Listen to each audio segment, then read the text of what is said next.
Please welcome Rohan Gandhi talking about American cycling.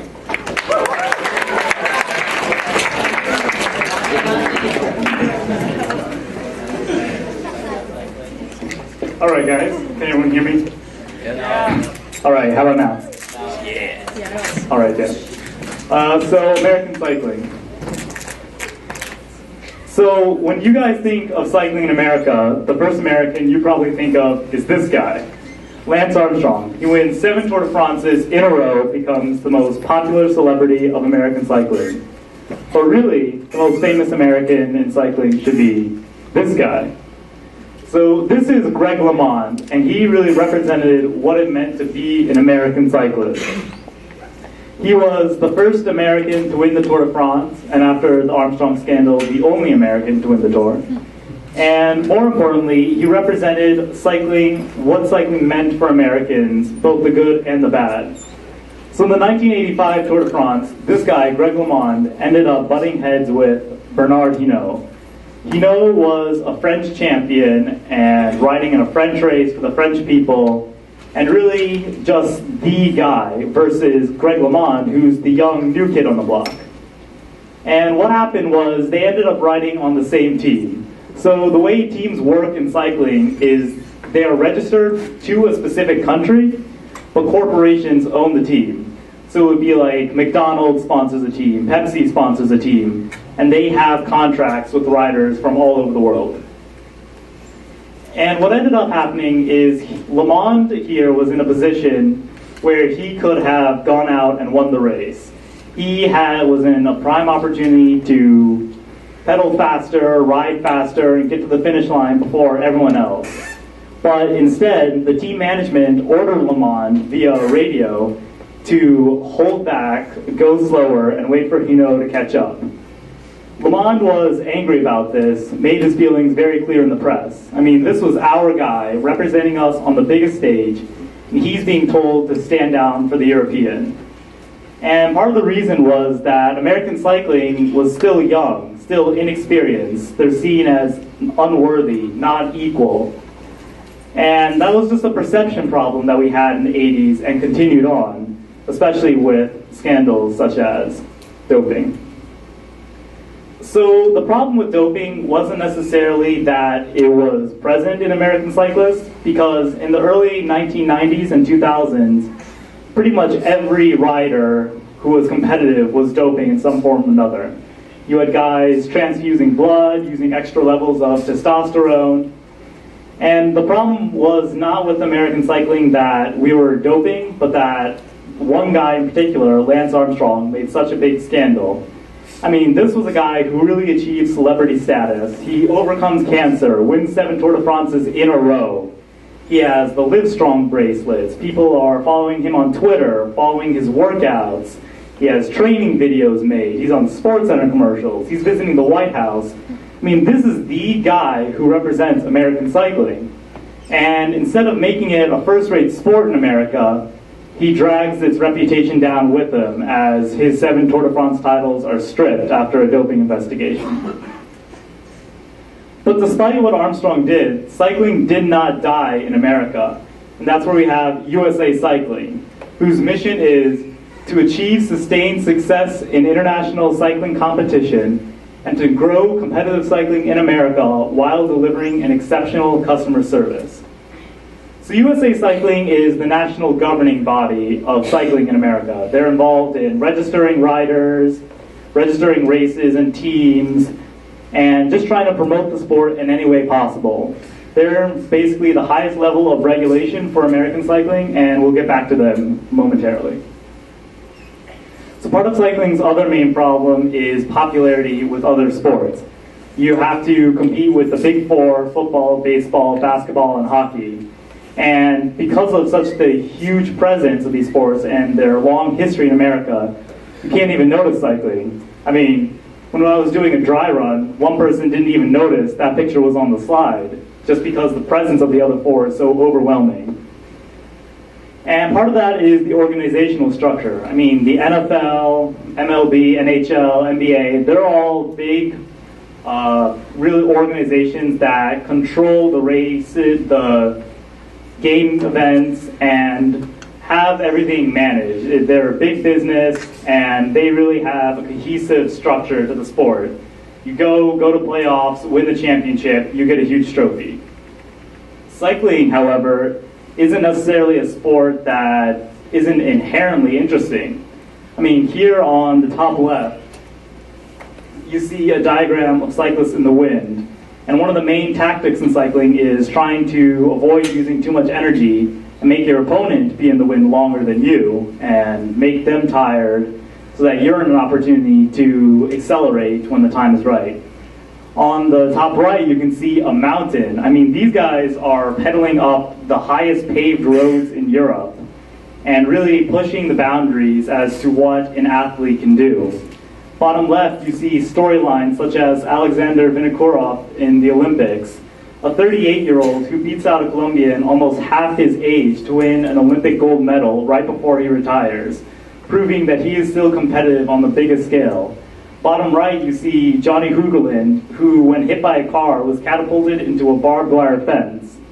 And instead of abandoning, like I'm assuming most people would, he gets up, finishes the race, and actually wins one of the classifications for that day. And even according to a 2008 NGSA survey, there are more regular cyclists in America than there are golfers, skiers, and tennis players combined. So while popularity and exposure is a problem, there's more to it. That's where we get the different organizations. So bear with me, but let's say I'm an American who wants to ride in the Tour de France. First thing, I have to be registered and follow the compliances of the UCI, which is the Union Cycliste Internationale, similar to FIFA, as in it's the world governing body of cycling. Then I have to have enough points accumulated for the UCI's World Tour. This is a number of other elite races, and the World Tour registers teams that can only ride, or the only teams that can ride in the Tour de France. Then I have to deal with the ASO. These are the guys who own the Tour de France. They own the copyrights, they set the rules, they set the guidelines, and essentially they can make the race however they want. You, sir, how would you like to own the NBA Western Conference Finals? You can change the rules, you can do whatever you want. Does that sound good to you? Absolutely. You there, David, how would you like to own the Super Bowl? You can make the rules different from all the regular season. All you have to do is make it interesting for yourself and earn some money. I love it. Alright, so we see here there's a big problem because there isn't a cohesive unit to cycling's racing calendar. And instead of ending with a certain victory, cycling just sort of ends. That's it. November's here. It's too cold to ride out anymore. Furthermore, I have to also be registered with our good friends at USA Cycling as an American cyclist and follow their compliances. So the structure is a little complicated, and that's why it can be so hard for people to get into cycling and to follow it. So at this point, you might be wondering, why should I care? I mean, this is all just a bunch of information, but how does it really relate to you? Please raise your hands if you remember riding a tricycle. All right. Please raise your hands if you remember riding with training wheels. And if you remember taking off those training wheels and experiencing for the first time when you were able to ride your bike. Think back to that passion and think back to that memory of just pure feeling and excitement. Where did that go? How did we lose that over the years, as cycling is one of the simplest things that almost everyone in the world knows how to do and can do it relatively easily? How did we lose that passion even as we started taking other forms of transportation such as cars? Part of it is a cultural problem in that America is more inclined to use other forms of transportation as opposed to in some countries such as the Netherlands, where people are riding on their bikes everywhere. But another problem is the ones I just mentioned. There isn't a following of cycling in America, and there really isn't a way for people to be involved with the sport easily unless they want to spend a lot of time. So there's a few things that we can change about this. The first is increasing popularity at home. Yes, cycling is relatively popular, but we can increase that further. You can simply start by riding your bike telling your friends to join you on a ride. If you go to USA Cycling's website, you can register as a rider, and I can look you up similar to the way I can look up any NFL player. You are on equal standing with them as a member of a sport. You can even register your own club. It doesn't have to be school affiliated, business affiliated.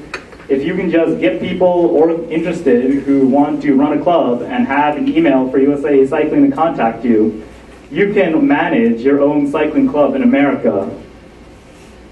Secondly, create a system to develop talent. And this is one of the things that USA Cycling has been pretty successful at in their youth camps.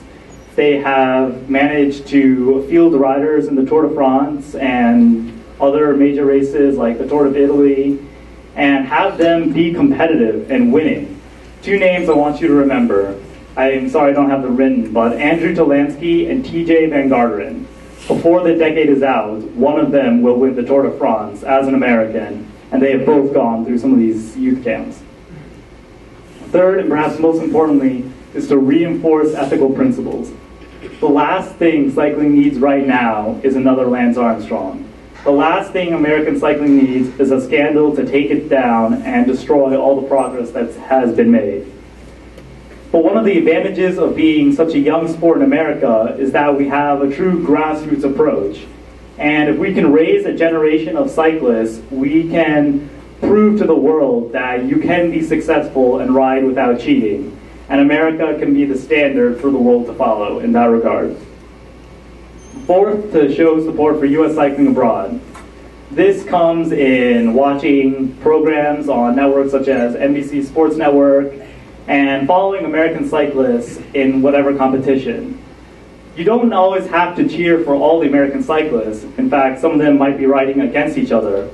But it's still possible to show support. NBC has a segment for their Tour de France coverage that features American cyclists and the stories that they have and how their progress has been made. And especially in races like the Olympics, and every year there's the World Championships where riders ride for their national teams. And fifth, structure an effective domestic circuit. So like I mentioned with the UCI World Tour, cycling calendar just ends. But because we have jurisdiction over all the races in America, we can create something that's a little better to watch, something that's a little more exciting, gains anticipation over the season. And if we structure a circuit that takes advantage of all the great places to ride in America, there's really no reason that America shouldn't be the best place to watch cycling. I mean, we have California, we have the Rocky Mountains, which are higher than a lot of places in the Alps. And even here at home, we have Philadelphia, which has been routinely compared to Paris as one of the greatest places to have a sprint finish in cycling. So I shared with you the mission of USA Cycling, but they also have a vision statement to make the United States of America the most successful country in the world of competitive cycling. And if we get involved, if we keep riding our bikes, if we show interest in the keys to success and the basic principles of cycling, there's no reason that America can't be the model for cycling across the world. There's no reason we can't be the solution for some of the problems that are still in cycling today. And there is no reason that American cycling can't be the greatest one on the face of the earth. Thank you.